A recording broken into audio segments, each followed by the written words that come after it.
Hello, I'm Maureen Gaffney Wolfson. Welcome to my studio. I would like to show you a few things that I learned when I first began to paint. My teacher, her name was Flovia, and she taught me the Renaissance glazing technique. She also taught me that to put on a smock, and if you're worried about oils in your hands, don't worry about it. Just don't wash your hands in hot water, use cold water, because you don't want to open the pores. She told me don't wear dark colors because dark colors will absorb the light. The next thing she taught me was never paint on a white canvas. You need to tone it down. I use a lot of blue tones, and sometimes I use black and I use sienna, and just whatever color you want. Just tone this down with paint and turpentine, a thin wash, a nice wash to cover over the white.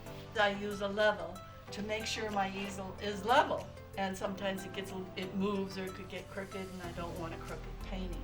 The next thing is, what's my subject? I'm a lyrical artist, so I paint a lot of different subjects because I paint God's world and I see beauty everywhere.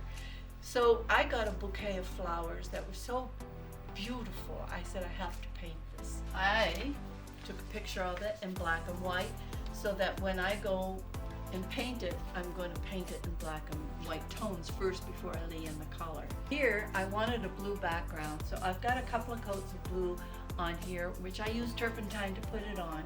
Then I used a freehand method of painting in subject matter, and it's loosely done. And I let that dry. It's got to dry before I can go back to it because you're going to glaze. The next step would be to take your medium, which is Damar varnish, linseed oil, and turpentine, equal portions, and mix it all together. Then take a nice brush and pull it across the canvas, a thin coat, you don't want it dripping, across the canvas. That's after you've done this in turpentine and it's dried. And then I'll give you the next step. Tune in, I'll be there.